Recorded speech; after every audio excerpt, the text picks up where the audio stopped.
नमस्कार। आज का हमारा मोटिवेशनल वीडियो है सिस्टम फॉलो करो। जीवन में यदि आप कामयाबी चाहते हैं तो आपको सिस्टम फॉलो करना चाहिए, क्योंकि जो लोग सिस्टम से काम करते हैं तो काम में कामयाबी के साथ साथ एक सुंदरता, एक ठहराव आता है, एक व्यवस्थित रूप देखने को मिलता है, एक काम का परिणाम देखने को मिलता है।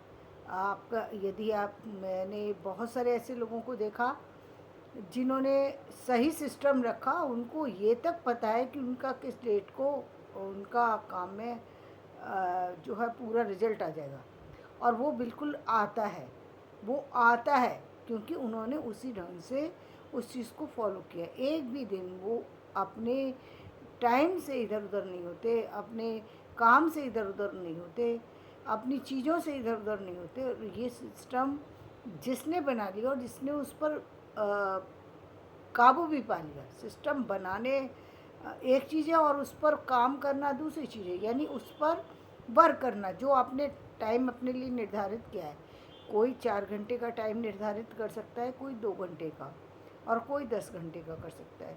जिसने अपने टाइम को सही ढंग से फॉलो करना शुरू कर दिया, उसके जीवन में बदलाव आ जाएगा। जिसने अपने टाइम को सही ढंग से फॉलो नहीं किया, उसके जीवन में बदलाव तो आएगा। ऐसा नहीं है बदलाव नहीं आएगा। जो लोग काम करते हैं उनका बदलाव तो आएगा, लेकिन थोड़े लंबे टाइम में आएगा।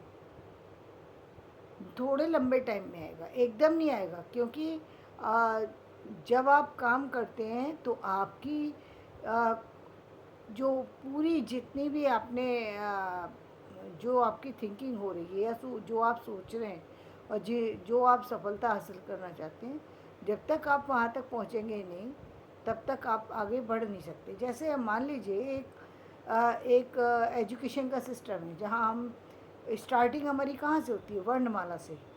स्टार्टिंग वर्णमाला से भी पहले चले जाएं तो हम कहाँ से स्टार्टिंग करते हैं?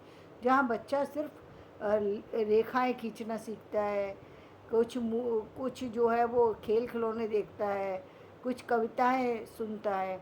यहाँ से स्टार्टिंग होती है, और वो स्टार्टिंग फिर जो है बच्चे की जो है वर्णमाला से स्टार्ट होकर के फिर शब्द से वाक्य, वाक्य से फिर सेंटेंस बनाना, वाक्य से फिर जो है अपने प्रश्न उत्तर तैयार करना, और मैथ तैयार करना और चीज़ें तैयार करना। वो धीरे धीरे आगे बढ़ता चला जाता है।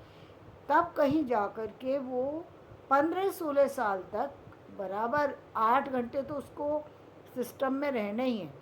यदि ज़्यादा हुआ तो फिर घर में भी उसको भी 7-8 घंटे घर में भी देता है वो बच्चा।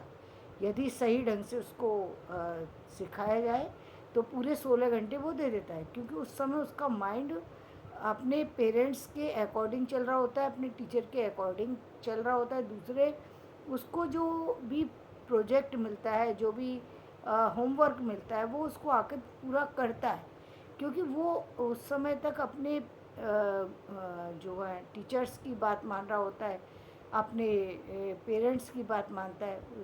तो मतलब 15 साल तक की एज तक बच्चा अपने पेरेंट्स के कहने में चलता है। 15 साल के बाद एक ऐसी एज आ जाती है जहाँ पर उसके अंदर बहुत सारे से चेंज आते हैं।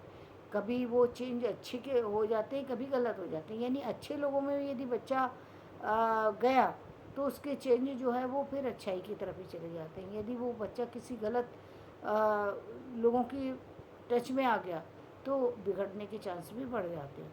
इसीलिए कहा है 15-16 साल की एज में बच्चे पर ध्यान रखना ज़रूरी है कि बच्चा किसके साथ बैठा हुआ है, क्या कर रहा है। बेशक वो बैठे किसी के भी साथ, लेकिन ये देखना ज़रूरी है कि वो व्यक्ति है कैसा।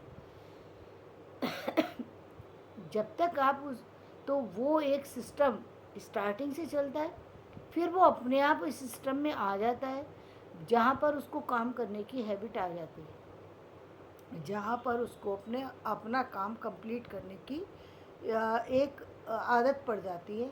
अब वो अपने काम से भी अधिक काम यदि उसे मिले तो वो उसको भी कंप्लीट कर लेता है। जिसको बच्चे को काम कंप्लीट करने की आदत है वो काम कर लेता है, और ये पेरेंट्स की जिम्मेदारी बनती है कि वो अपने बच्चों को इस तरीके से डेवलप करें।